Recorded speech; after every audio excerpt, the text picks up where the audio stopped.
Lesson 6, using Oracle Active Data Guard, file sync, and real-time cascading. This lesson, we focus on multi-site data guard solution. The first topic will be file sync, and the second topic will be real-time cascading feature. As we learned the previous lesson, Oracle Active Data Guard is an option for Oracle Database Enterprise Edition. In this lesson, we're going to discuss two features in Oracle Active Data Guard option. So first topic is Active Data Guard file sync. Second topic will be real-time cascading topic. Before getting to Oracle Data Guard file sync instance, let me give you background using whiteboard. Okay, so suppose that we are managing a simple data guard configuration that includes one primary database and one standby database. So here we have a primary database and we have a standby database. And I'm going to make this a little bigger here. And my primary database is a Boston database.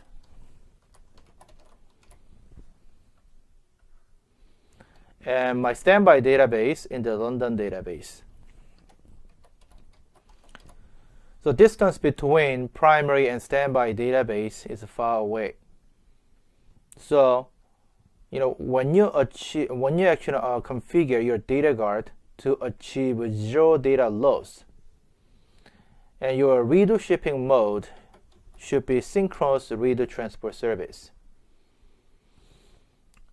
One consideration is you have a very critical applications running here, and there is a service level requirement based on response time.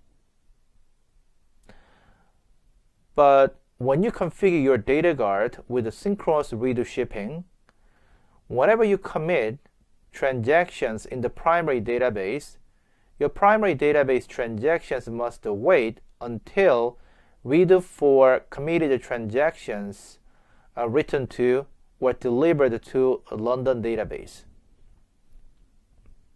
And then we can complete commit statement in the Boston database.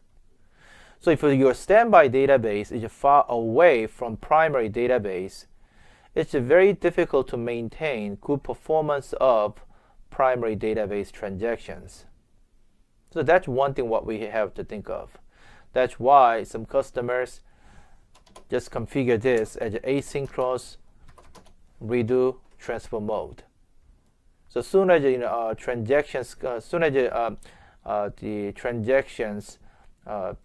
the users issue commit statement for transactions, then we can complete commit statement without having to wait for successful redo delivery to London.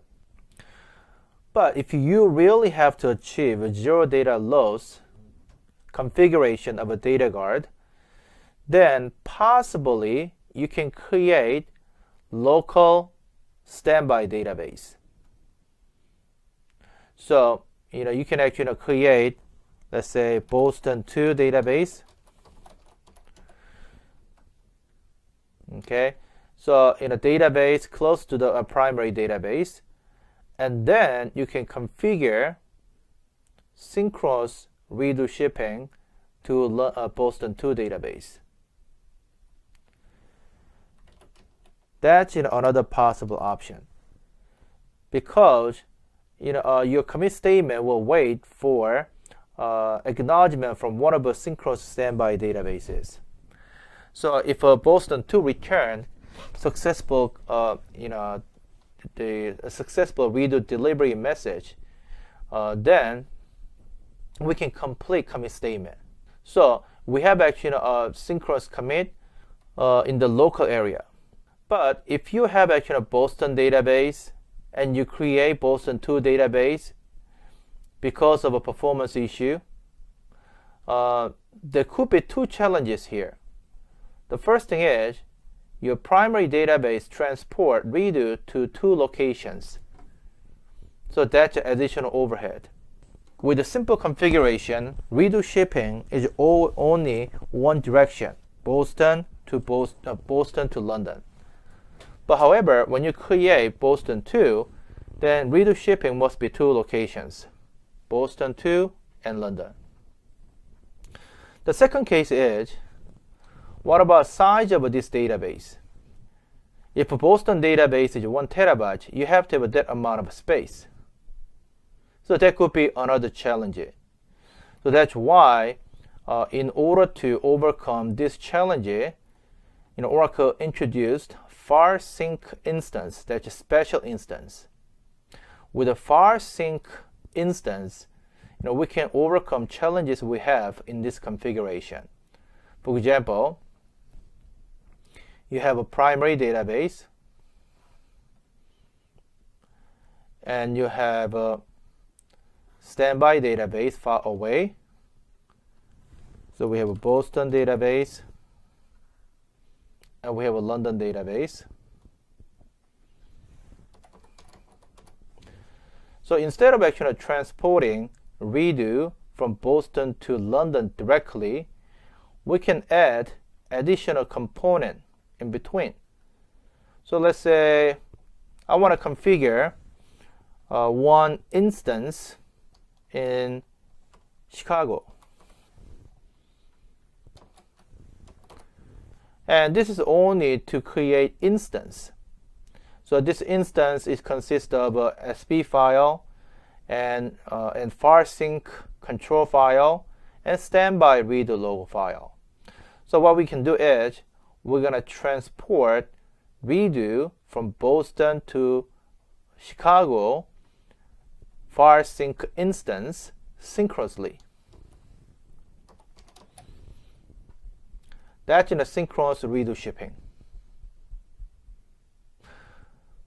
Instead of let Boston transfer redo to London, what we can do, we can let Chicago database transport redo to London database. So we can configure redo shipping from Chicago to London.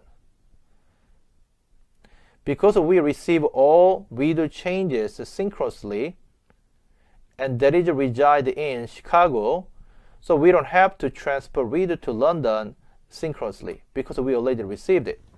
So we have one copy of a redo in the Boston, another synchronized redo in the Chicago. So we're gonna configure Chicago to transport redo to final destination asynchronously.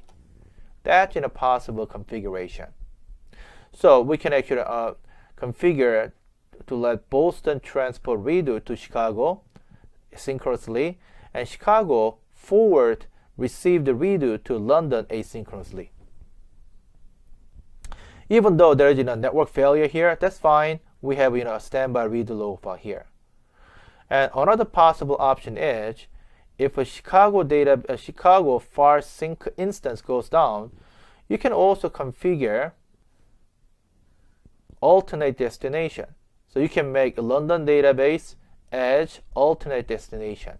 So if a Chicago comes down, then we can actually directly send it over to London for that amount of time. Or you can configure secondary far sync. Again, this far sync, it includes only SP file and far sync control file and also standby redo. It doesn't include the data file. That's why it is small. And also at any given time, Boston database transport redo only single direction, not the multiple locations. So when you compare with the previous example, you will see that what benefit we can gain with the far sync.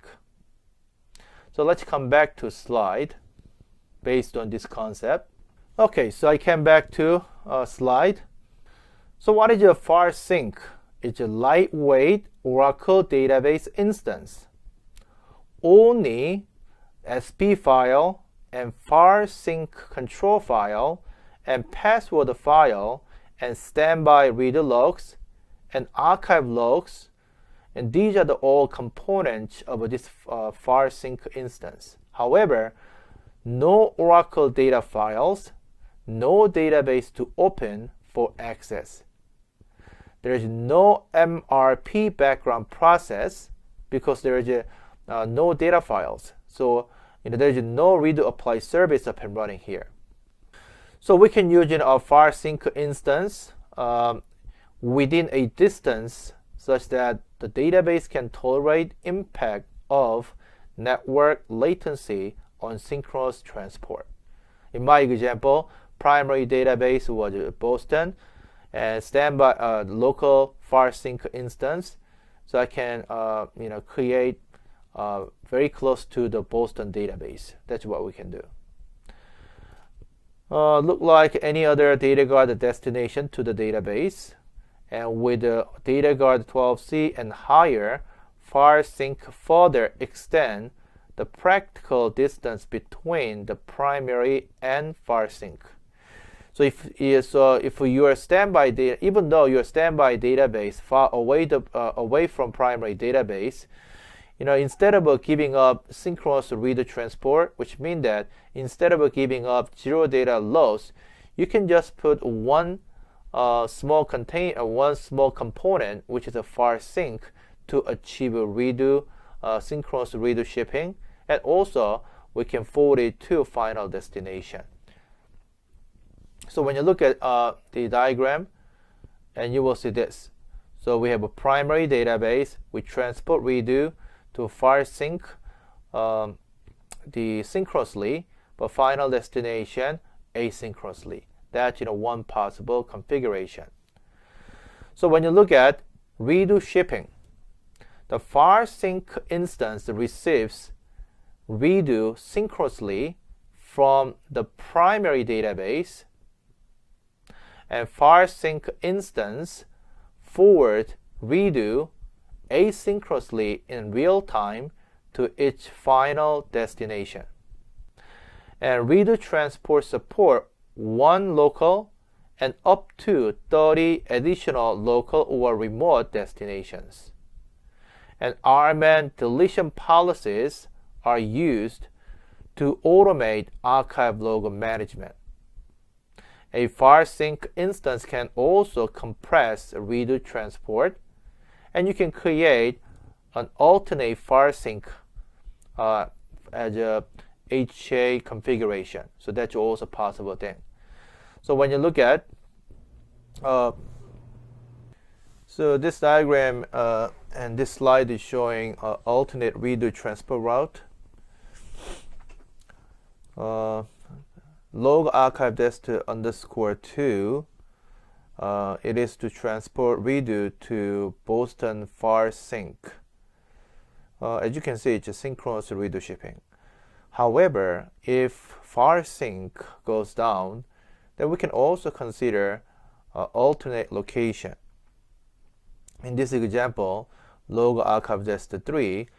So if a file sync is not available, then we can directly transport redo from primary to physical standby database. So that's what we can configure. Now we're going to see how to create file sync instance. You can create RMAN to create file sync instance.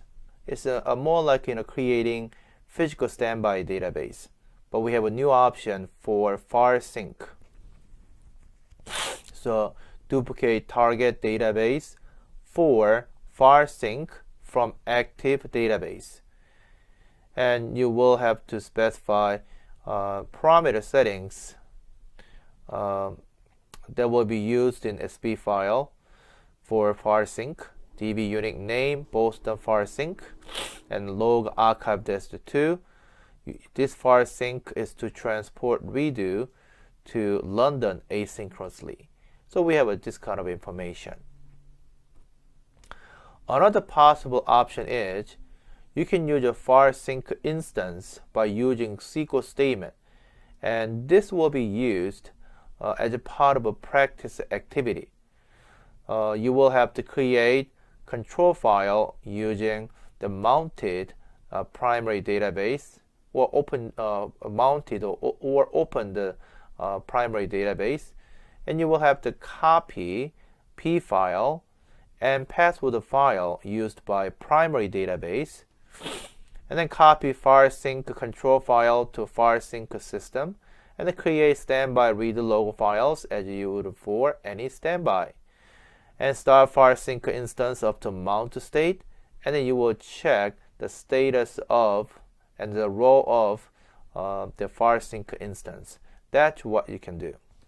So as you can see, from first section of this lesson, the benefit of a file sync is very clear. It's an ideal combination of attribute, best data protection, least performance impact, and lower cost and complexity compared to previous multi-site architecture, and no change in application required, ideal for a combined near high availability plus far DR model adopted by growing number of users. And the relevant to existing DataGuard async configuration enables implementation of a synchronous zero data loss where only async was previously possible because of this long distance between primary and standby database, and offload overhead for read transport compression and for serving multiple destinations.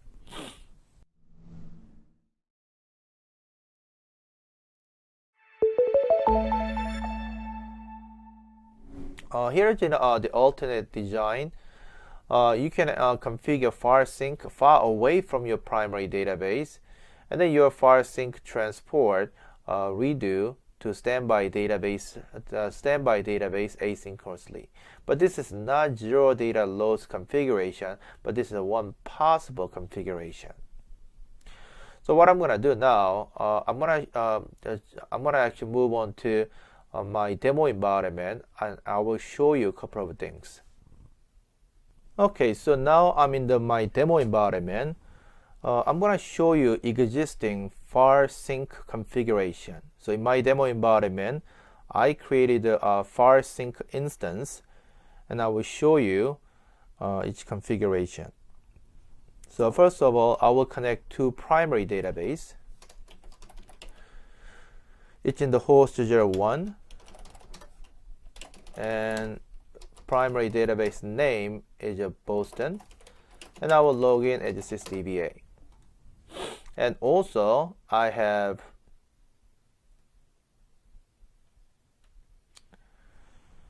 file sync location host 02, and instance name is Boston file sync, and I can log in as sysdba now. And also I have a physical standby database. It's in the host 03. Our physical standby database name is Boston, London, and I will log in as sysdba. So when you look at my primary database,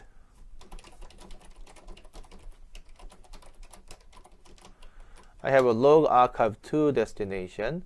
As you can see, my primary database transferred redo to Boston file sync synchronously.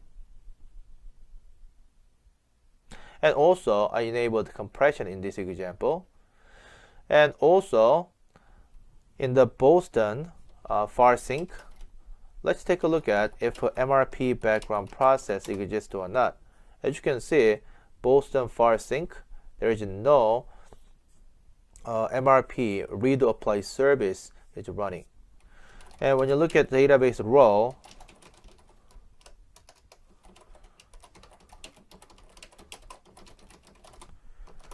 so its database role is a file sync, and it's a mount state.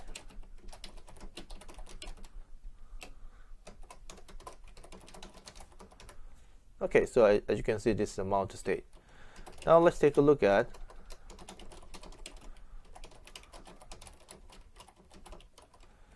log archive dest 2. As you can see, this database transport redo to London database asynchronously. So from Boston database to Boston file sync synchronously, from Boston file sync to London database asynchronously. That's what we can see from here. So that is one quick demonstration. Now, how would you create the file sync instance? For this demonstration, I created the practice activity 6-1 and 6-2. So as part of a practice 6-1 and 6-2, you will practice this. The first thing what you're going to do, in the primary database, you will create P file for Boston file sync. And then you will create a file sync instance control file as well. And then you will copy a password file as well. So in the temp directory, you have a init file and file sync control file and also password file. You need only 3. So you copy everything to file sync instance location, and then you create required directories for a dump, and also you create it for faster recovery area and so on. And after create required directories, you modify init file to set it for Boston file sync. And after you complete this, you create control file. We copy the control file to temp directory, and you copy it to right location. And after that, you will start up your file sync instance up to mount state, and that's it. And also you update log archive dest 2 to transport redo to Boston file sync from primary database. But from Boston file sync, you set this parameter for London database to transport redo to asynchronously. So that's what you can see. So as a part of a practice activity, you will create 2 file sync instances, one for Boston file sync and the other one is a London file sync. Now I'm going to show you another way to create a file sync instance, which is Enterprise Manager. The Enterprise Manager also can give you option to create file sync instance. I'm going to show you this part. Okay, so I started the Enterprise Manager. I located the Boston database page. Here we have a data guard administration page under availability menu. When you click data guard administration, and you have an option to provide the credentials. So you can log in as a sys user, or you can log in as a different users. So as you can see, I do have the database here, and also looks like my London database, it has a long lag. Is it 6.4 hours? Why? It probably I forgot to start MRP process. Let me double check here. pgrep minus lf MRP. Okay, so it makes sense. I forgot to start a redo apply service from previous demonstration. So alter database, recover, manage it, standby, database, disconnect. Okay, so once it comes back, so this will be lower over the time, but at this point we still have a lag. I will just set it to 30 seconds.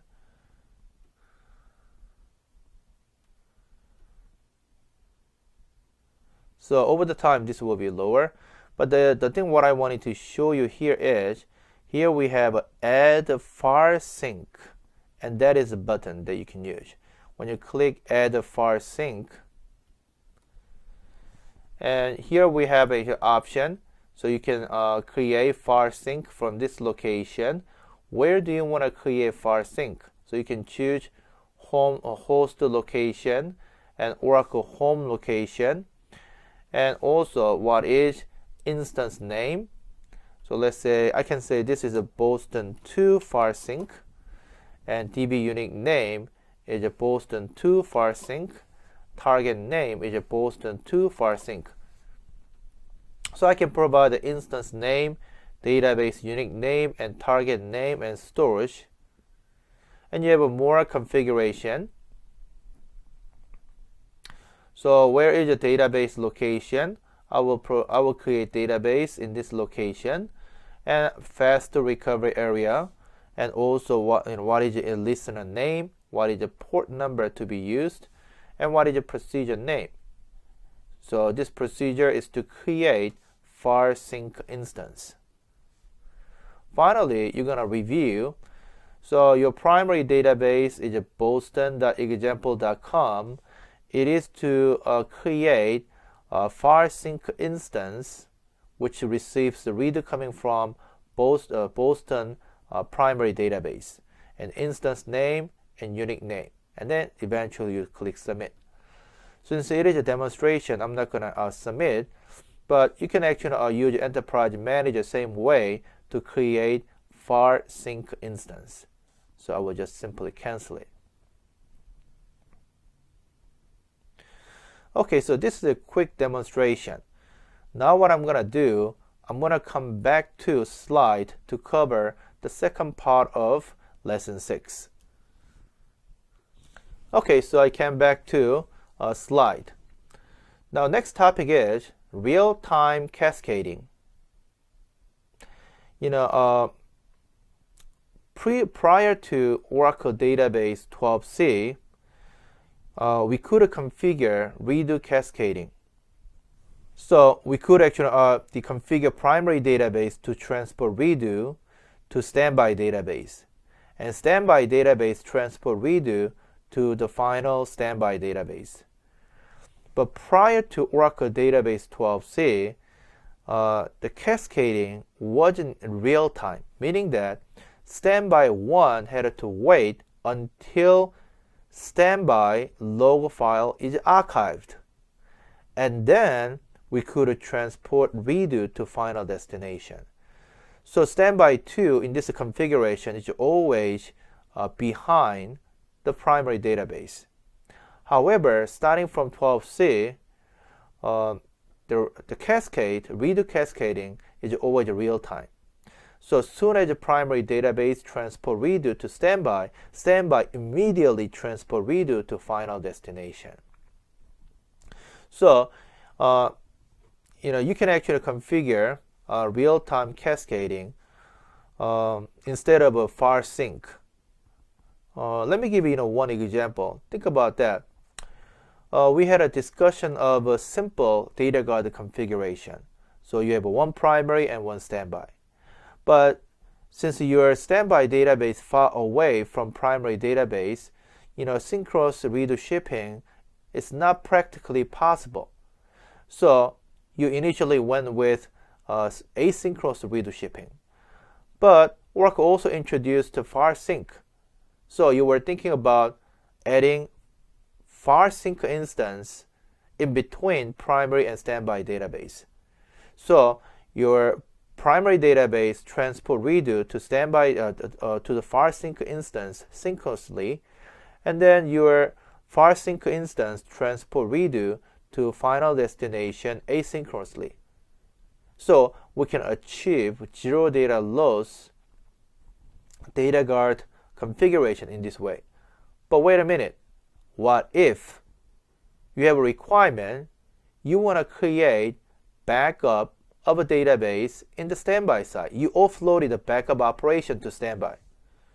You don't want to create a backup of primary database from the standby that is far away from primary database. Let's say London database. Your primary database is in the Boston. You don't want to create backup of Boston in London. If that is the case, if there is any data file failure in Boston database, then we have to restore backup from London database. That's why we typically configure a local standby database. By doing so, we can simply restore backup taken from local standby database to recover primary database. In that case, you have to have a full copy of your database, which is your standby database. Now, in that case, you want to configure, pretty much the same configuration like a data guard configuration with a far sync. So when you configure real-time cascading, then the primary database doesn't have to transport redo to multiple sites. Instead of that, primary database transport redo to standby 1, and standby database transport redo to standby 2 real time. So this is very nice solution, so we can achieve this goal. So a traditional multi-site database architecture, we had to the primary database had to transport redo to multi-site because cascading wasn't real time. So that's why we had to use a primary database to transport redo to multiple sites. However, with the real-time cascading, we can actually use a local standby database, and then we can transport redo to local standby database synchronously, and local standby database transport redo to remote standby database. So you can offload your operation to a local standby database. For example, backup operation. If you have a far sync instance here, you can save space. However, you cannot offload the backup operation. So there is a trade-off. So you have to choose the appropriate multi-site solution that will be working with your environment.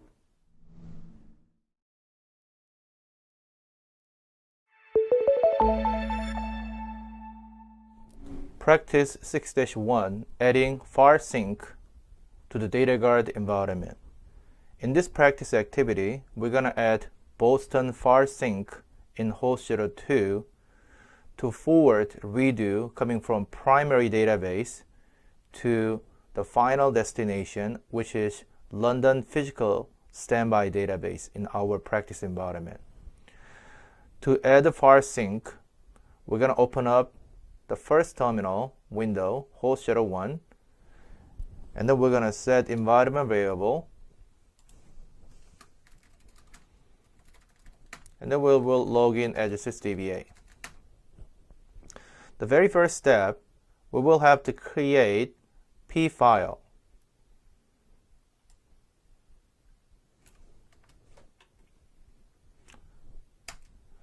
So from the SP file in the primary database, we create P file for temporary.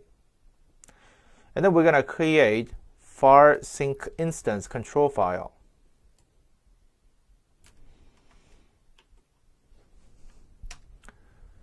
These two files are located in the temp directory.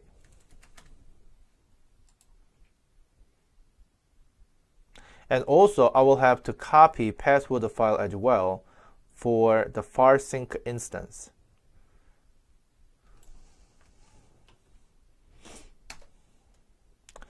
So in the temp directory, I have a password file, I have an init file, and also I have a far sync instance control file. So we're going to copy these files to second host, host 02. We're going to use a simple script to copy it over.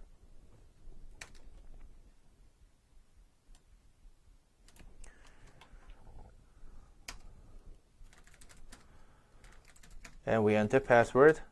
And finally, we copied all three files to host 02.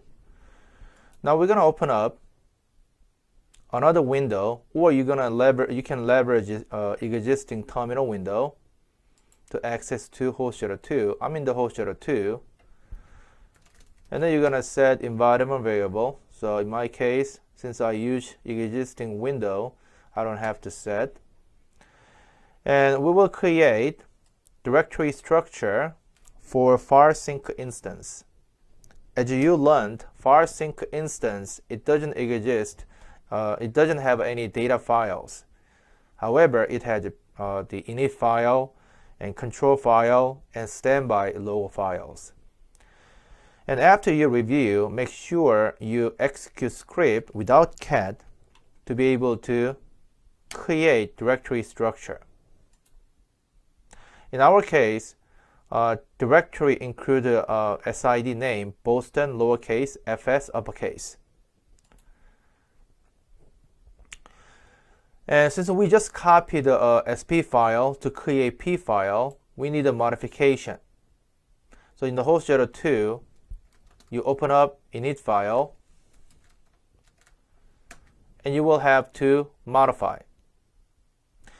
So we're gonna replace the pattern, which is a Boston to a Boston FARSync. So we use a colon, %s substitute, and what do you want to change it? I want to change it everything that include the Boston with the Boston FS uppercase. And I will change it Boston to Boston FARSync globally. So, that's what we did. Now we also have a Boston uppercase as well. That's what we will have to change it. %s and Boston uppercase with a Boston uppercase FS. And we're going to change it globally. Now after you change it, and you will need to change it a couple of init parameters. For example, DB name, it must be Boston. And also log archive config.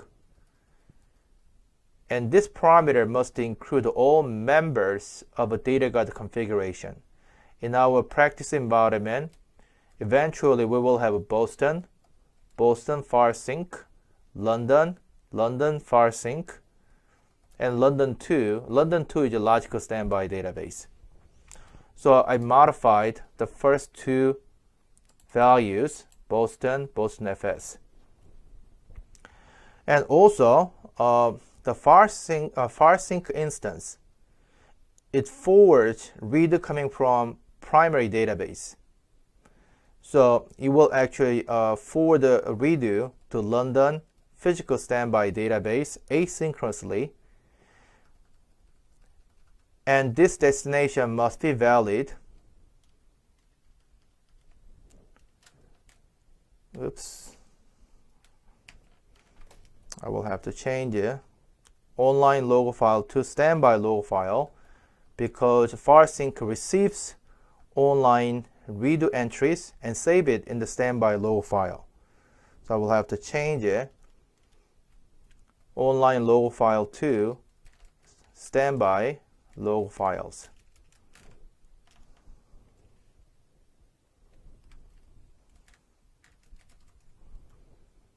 Okay. And also the role must be standby role.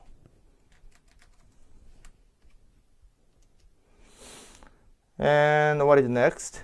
So I will move it down here. And I will also change the pattern control 0 to Boston FS0. And this is to change the control file name. %s control 0 and Boston FS0 globally. So when you look at a control file entry here, we have a boston01.ctl and Boston FS02.ctl. So we change the control file name. In addition, we're going to add 3 more entries. We will have to change the DB unique name. And we will have to add the DB unique name, DB underscore unique name. And this must be Boston FARSync. And also, file server must be Boston. So if there is any network issue, if there is any redo gap, then farsync instance, it uses Boston net service name to connect to primary database and to fetch missing redos. And also we have a log file name convert, and this must be Boston and Boston farsync. And another one is, if you have a local listener with a value, you will have to comment out, because that will cause a problem later on unless you update TNS names entry correctly. But my current value is null, so I'm fine. But just in case, I will just comment this out and I will save it. So I saved the modified init file. So let's review.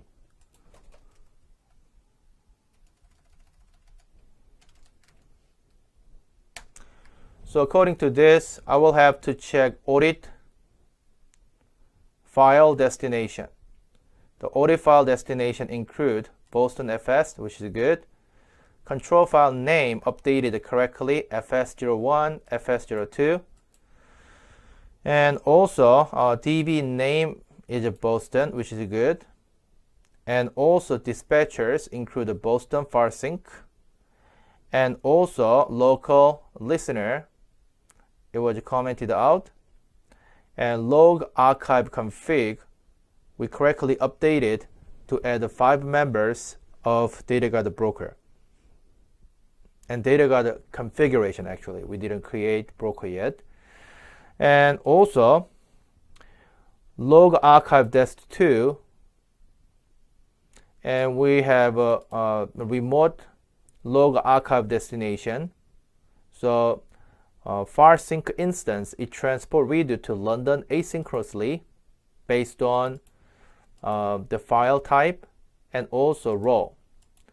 And DB unique name is London, which is good. We also have DB unique name Boston farsync and file server Boston. Log file name convert Boston to Boston farsync. So we have these changes. And then what we're gonna do, we're gonna copy control file to the location specified in the control underscore files init parameter. We have 2 lines of command. At OS level, you cannot copy these 2 lines. If you want to copy paste at the OS level, you have to copy paste line by line. And you leave 1 space. That's my first control file. And then we're going to create second control file. 1 space.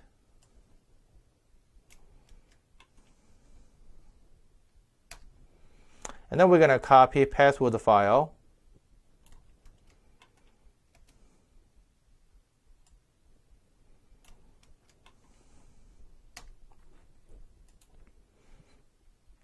And then you're going to set your you will review your environment variables.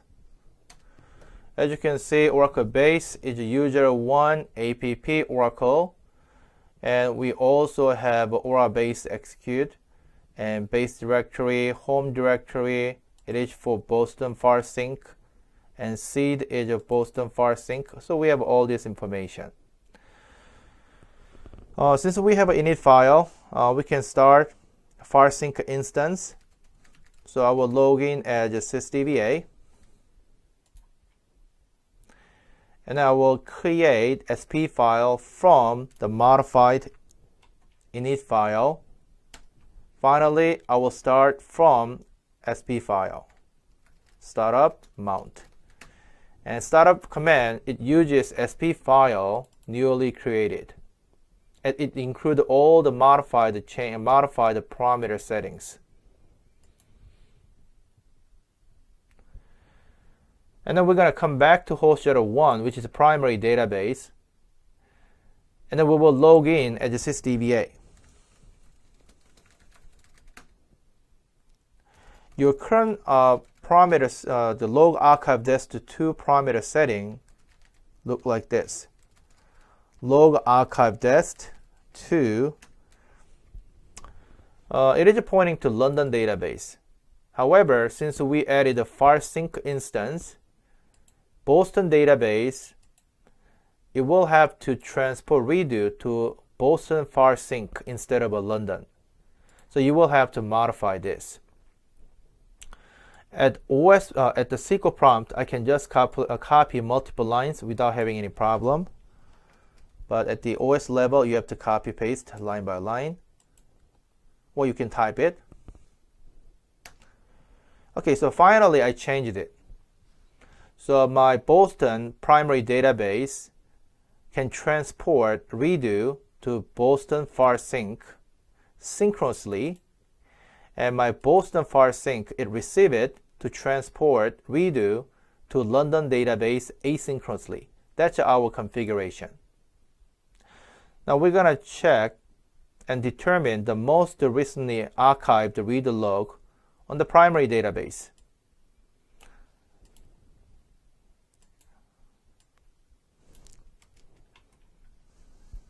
Okay, so we have a max sequence number 23.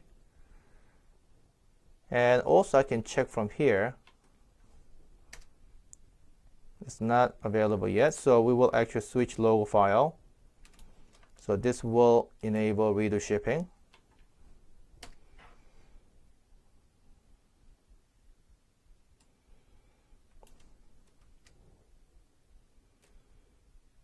And then I will double check. Now we have a 24. And then we're going to double check from this location. Finally, we received it. And also, we're going to use terminal window open on host 03. And I will double check the sequence number, archive log file sequence number received by London physical standby database. So I have an Oracle seed, London, so I don't have to change anything here. I will have to log in as a sysdba. And I will copy this and paste it.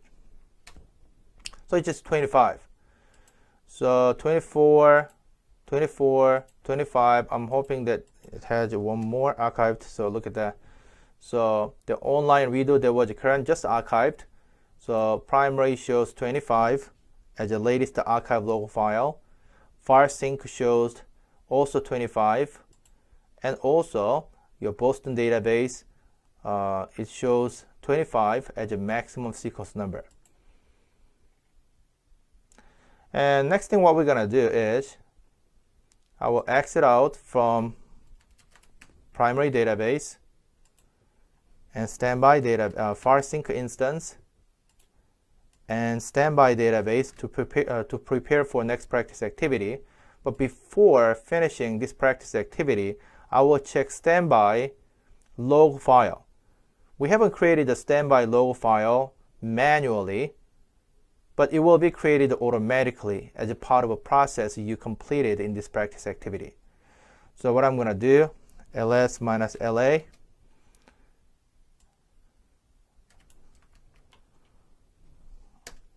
Look at that. I have a standby log file. Now it's because we have a log file name convert parameter. So when you log in as sysdba, show parameter log file name convert. So we have a standby log file under we have a log file under user1 app Oracle Ora data Boston in the primary database. So name and path was changed to Boston far sync. So because of this parameter setting, these standby log files were created in host 2 automatically. And step number 18, it verifies standby log file creation through the last step. So I'm going to exit out. This is a practice 6-1.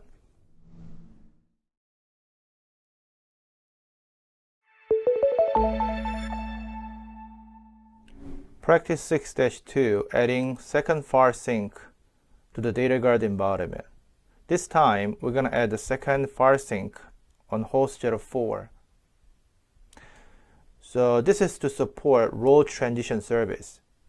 In case London database becomes new primary database, second far sync will be transport redo to Boston database. To prepare for that, we will perform very similar steps. So we're going to start from host 02, and I will set environment variable. So it looks like it's the same. And I will copy control file and init file, password file to host 04. And that will be a location of second far sync instance.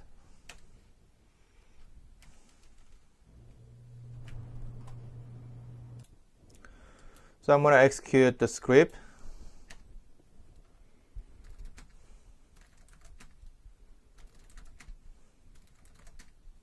Okay, done. So now I'm going to open a terminal window for host 04. And this will be a location for London far sync instance.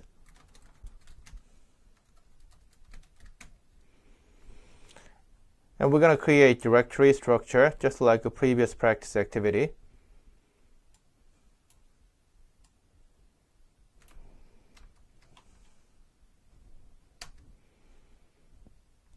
And then we're going to rename init file.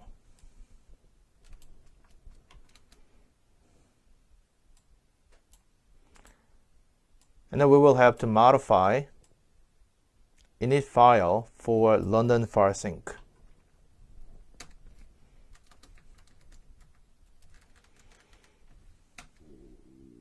So we're going to modify Boston to London globally.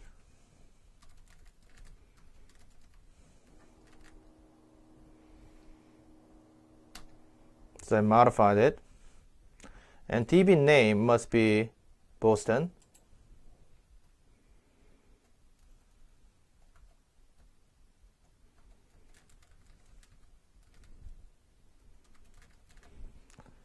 And log archive config must be changed correctly. So in the data guard configuration, we have Boston far sync, and London far sync, and London 2. And log archive dest, and this is to transport redo to Boston database. So when the London database becomes primary, it transport redo to London far sync, and London far sync transport redo to Boston database. So I will have to modify this to Boston. And DB unique name must be Boston.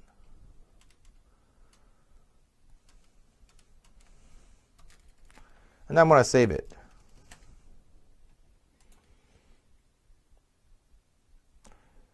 And then we're going to review.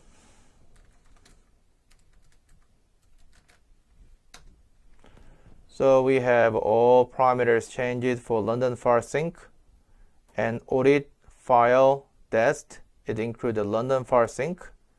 Control file name includes the London far sync. DB name must be Boston.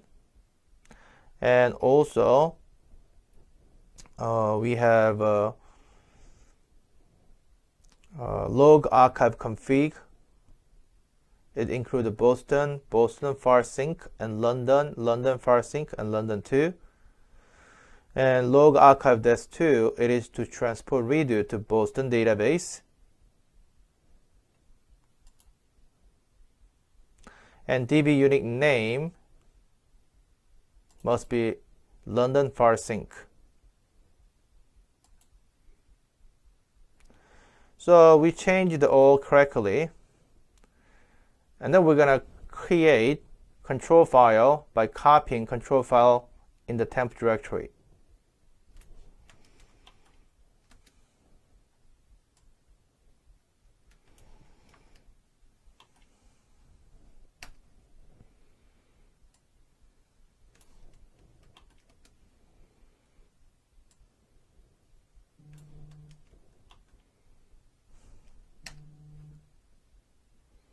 And then we're going to copy password the file.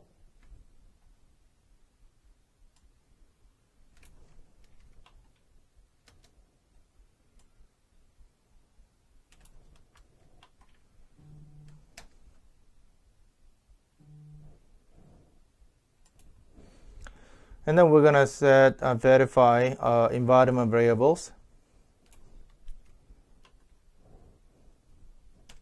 Okay, so it is pointing to London far sync, so which is good. And now we'll log in as a sysdba. And we will create a SP file from the modified P file. Finally, we will start up London far sync up to mount to state.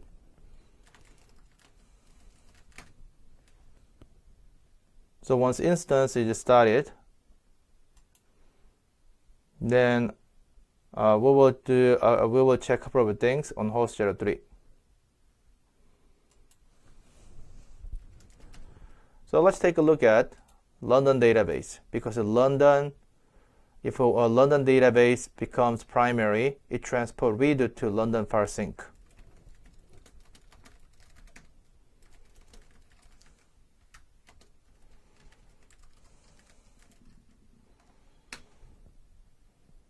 Okay, so the current value is empty, so I will have to update it. Again, at the SQL prompt, you can copy multiple lines, but not at the OS prompt. So London database, it can transport redo to London far sync synchronously if the London becomes primary database.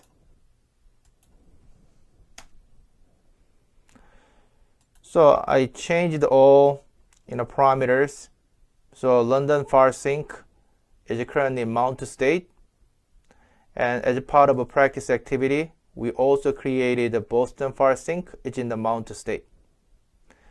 So once you completed the practice activity, instead of closing these windows, you can just open, so that way you can use it for future practice activities.